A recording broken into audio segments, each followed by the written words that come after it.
Hello दोस्तों, शुरुआत करते हैं एक क्विक फैक्ट के साथ। क्या आप जानते हैं कि हमारी धरती का 25% हिस्सा ऐसा है जिसमें या तो हम रहते हैं या रह सकते हैं। बाकी 75% हिस्सा पूरा समुंदर है, यानी पानी। और हैरत करने वाली बात यह है कि इस हिस्से के सिर्फ 1% हिस्से को ही आज तक हम एक्सप्लोर कर पाए हैं। बाकी 99% हिस्से के बारे में हमारे पास कोई जानकारी नहीं है। सिंपल वर्ड्स में बोला जाए तो चंद्रमा और मंगल के बारे में हमारे पास समुंदर से कई गुना ज्यादा नॉलेज है। तो दोस्तों, मैं हूं सिद्धार्थ और आज हम बात करेंगे समुंदरों से ही जुड़े हुए 10 मिस्टीरियस फैक्ट के बारे में। तो शुरू करते हैं। Number 1, ghost ship cash second.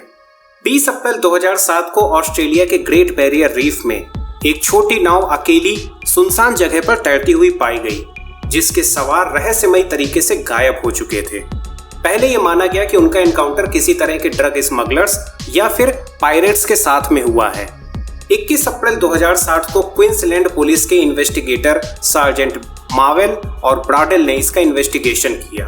उन्होंने पाया कि इंजन चालू हालत में था, अंदर कॉफी से आधे भरे हुए मग रखे हुए थे, लैपटॉप ओपन था, फूड की सप्लाई थी, बियर के 3 केसेस भी रखे थे, 44 कैलिबर की राइफल और 100 राउंड ऑफ एम्यूनिशन भी रखा था जिसका इस्तेमाल नहीं हुआ था। बोट पर किसी भी तरह की लड़ाई झगड़े या स्ट्रगल का कोई साइन नहीं पाया गया, इसलिए इस पॉइंट को रूल आउट कर दिया गया। फिर इसका कंपैरिजन 4 दिसंबर 1872 को घोस्ट शिप मैरी सेलेस्ट के साथ में किया गया, जिसके कैप्टन ने इंश्योरेंस का क्लेम पाने के लिए अपने डिसअपीयरेंस को स्टेज्ड किया गया था। लेकिन कोर्ट के ट्रायल में सभी एविडेंसेस और फैक्ट को देखते हुए इस घटना को भी पॉइंट आउट कर दिया गया। आखिरी में यही संदेह जताया गया कि ये शिप और इसके सवार किसी तरह की पैरानॉर्मल एक्टिविटी या नेचुरल एनोमली के शिकार हुए हैं और ये घटना हमेशा के लिए रहस्यमयी होकर रह गई। Number 2, Mariana trench. दोस्तों, अगर मैं आपसे पूछूं कि इस दुनिया की सबसे ऊंची जगह कौन सी है तो आपका जवाब होगा माउंट एवरेस्ट, जो कि 8,850 मीटर ऊंचा है। लेकिन अगर मैं आपको बोलूं कि समुद्र में एक ऐसी गहरी जगह भी है जहां पर अगर उस माउंट एवरेस्ट को भी रख दिया जाए तो पानी उसकी चोटी से 7,000 फीट ऊपर रहेगा। जी हाँ, पैसिफिक ओशियन में 2,500 किलोमीटर लंबा और 70 किलोमीटर चौड़ा मौजूद है मैरियाना ट्रेंच, जिसकी रिकॉर्डेड गहराई है 11,034 मीटर या लगभग 36,201 फीट। लेकिन ये गहराई रिकॉर्डेड है, असली नहीं, क्योंकि इससे आगे इसे नापा ही नहीं जा सका। 1960 में इटालियन सबमरीन बैथीस्केप ट्राइस्टी ने उस मैरियाना ट्रेंच की गहराई को नापने की कोशिश की, लेकिन वो इस रिकॉर्डेड गहराई से आगे नहीं जा सकी, क्योंकि वहां पर दबाव हमारे एटमॉस्फेरिक प्रेशर से 1000 गुना हो चुका था, यानी 8 टन पर स्क्वायर इंच, जहां पर आदमी की हड्डियां तक एक पल में चूर चूर हो जाती। और वहां का टेम्परेचर 0 डिग्री से भी नीचे था, इसलिए ये माना गया कि इतने ज्यादा दबाव और इतने कम टेम्परेचर में जीवन का पनपना पॉसिबल ही नहीं है। लेकिन सबमरीन में मौजूद रिसर्चर जैकस पिकार्ड और यूएस नेवी के लेफ्टिनेंट डॉन वॉल्स उस समय हैरान रह गए जब उन्होंने पहली बार अपने सामने गल पर ईल नाम की अजीबोगरीब दिखने वाली मछली को देखा। इसके अलावा येती क्रैब, हैच फिश और ऐसी मछलियां भी वहां पर पाई गई जो अपने अंदर से प्रकाश पैदा करती थी, यानी कि बायोल्यूमिनेसेंस थी। आज तक मैरियाना ट्रेंच की उस गहराई तक सिर्फ 3 लोग ही पहुंच सके हैं, जिनमें हॉलीवुड के नामी डायरेक्टर जॉन्स कैमरून भी शामिल हैं, जिन्होंने अवतार और टर्मिनेटर जैसी मूवीज बनाई थी।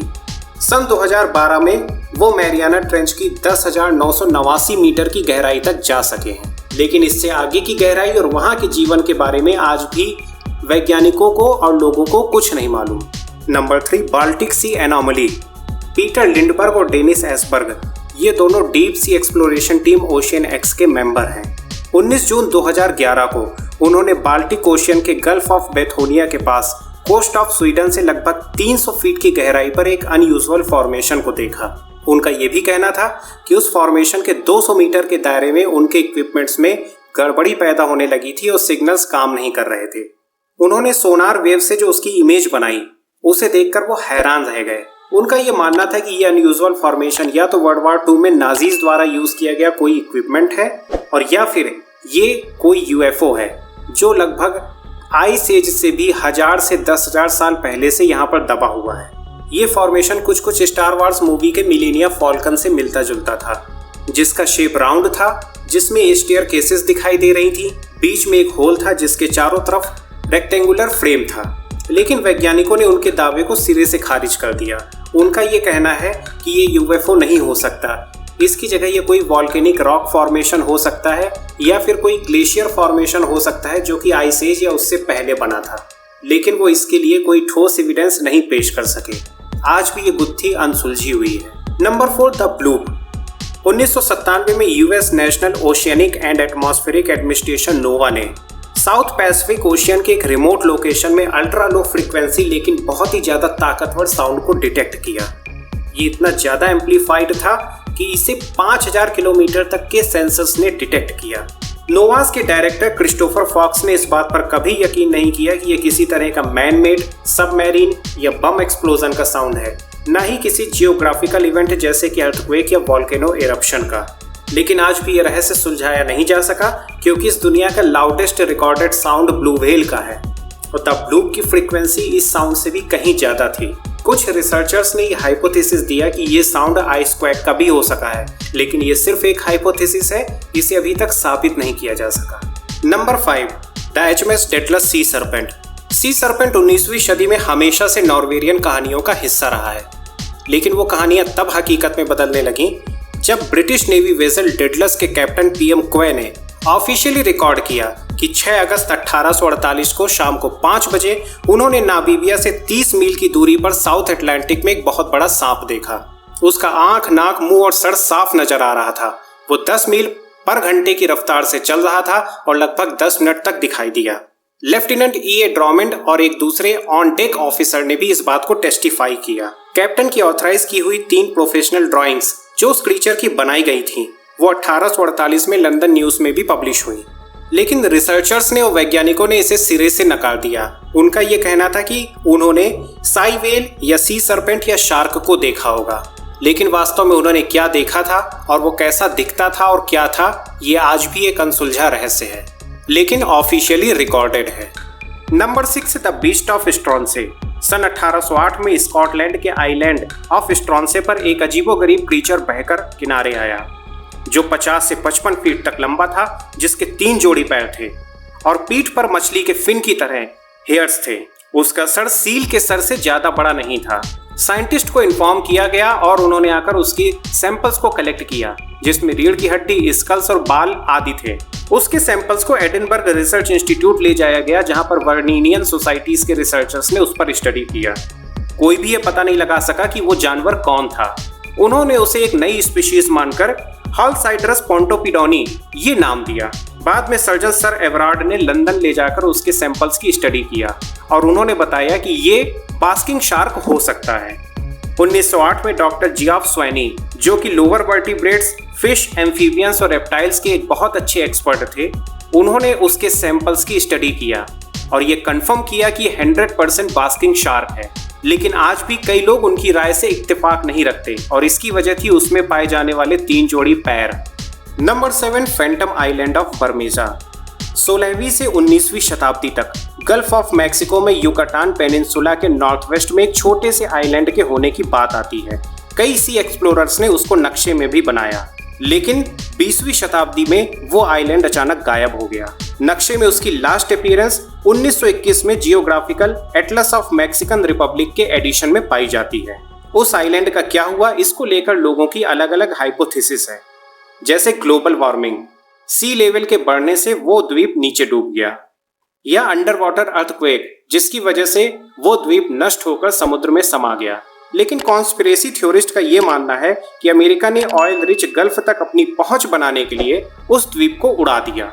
1997 में मैक्सिकन और यूएस गवर्नमेंट के बीच होयास दे डोना के समुद्री क्षेत्र को बराबर बांटने के लिए एक ट्रीटी साइन की गई। बर्मेजा आइलैंड की लोकेशन वहीं पर मानी जाती है।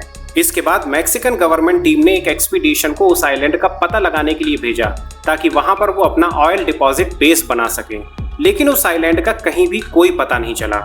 इसके ठीक 12 साल बाद 2009 में उस समय की मोस्ट एडवांस्ड टेक्नोलॉजीज के साथ 3 ऑफिशियल इन्वेस्टिगेशंस कैरीड की गईं, लेकिन उस आइलैंड की एग्जिस्टेंस के बारे में कोई पता नहीं चला। अब सवाल यही उठता है कि क्या वो आइलैंड कभी था ही नहीं और या फिर वो आइलैंड अचानक ही कहीं गायब हो गया। ये आज भी एक रहस्य है। Number 8, the devil's sea. Japanese में इसे मानो उमी बोला जाता है, जिसका मतलब होता है ड्रैगन से ट्रायंगल। ये पैसिफिक ओशन में जापानीज कोस्ट के पास जापान, आइलैंड ऑफ बोनिन और फिलीपीन सी के बीच में मौजूद है।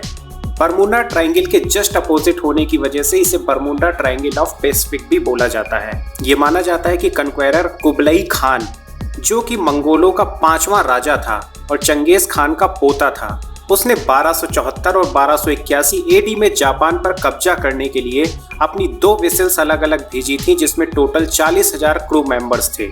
लेकिन इस एरिया में उठने वाले तूफानों के बीच गुजरते समय उसकी दोनों वेसल्स और 40,000 क्रू मेंबर्स खत्म हो गए और कम से कम 5 मिलिट्री वेसल्स भी इस एरिया में डिसअपियर्ड हो गए, जो कभी नहीं मिले।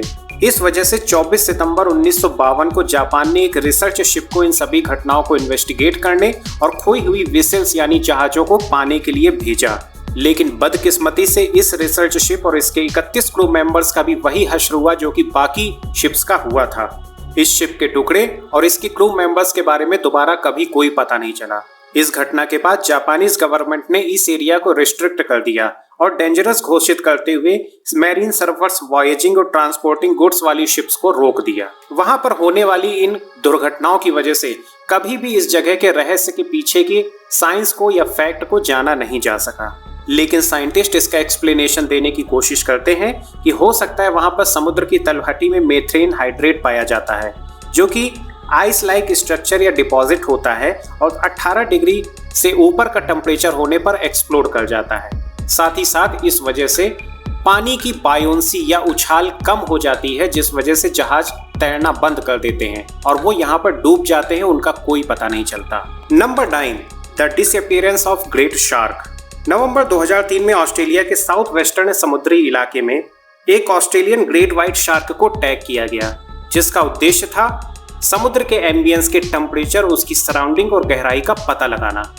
4 महीने तक डेटा देने के बाद एक दिन अचानक पाया गया कि उसे एब्रप्टली अचानक कोई खींचकर गहराई तक ले गया है और वो गहराई थी 1903 फीट तक। सराउंडिंग का टेम्परेचर अचानक 8 डिग्री से बढ़कर 26 डिग्री तक हो गया था, जो ये सजेस्ट करता था कि उस व्हाइट शार्क पर किसी ने अटैक किया है। उस डॉक्यूमेंट्री की रिपोर्टिंग करने वाले फिल्म मेकर डेविड रिक को एक बार इस डेटा पर यकीन नहीं हुआ, बल्कि किसी को यकीन नहीं हुआ कि इतनी बड़ी शार्क को आखिर कौन खा सकता है। उसके कुछ दिनों बाद ओरिजिनल लोकेशन से 4 किलोमीटर दूर वो टैग पाया गया।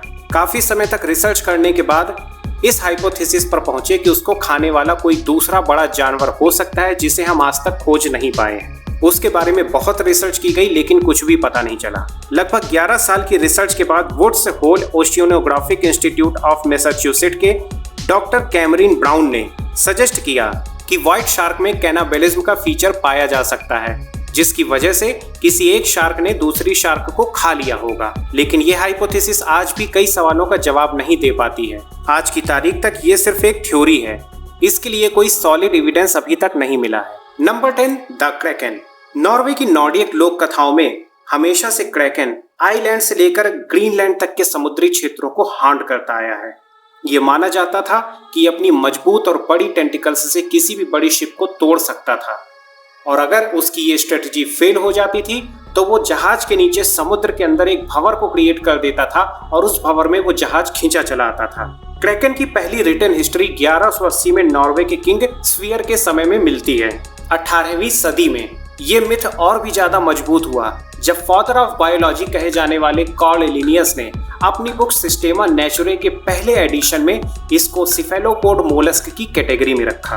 1853 में जब डानिश बीच पर पहली बार एक सिफेलोपोड स्क्विड, जो बहुत ही बड़े आकार की थी, किनारे पर दिखाई दी, तो उस समय यह मिथ रियलिटी में बदल गया। अब तक स्क्विड की सबसे बड़ी रिकॉर्डेड हाइट 18 मीटर की है और ये माना जाता है कि उससे कहीं ज्यादा बड़ा हो सकता है।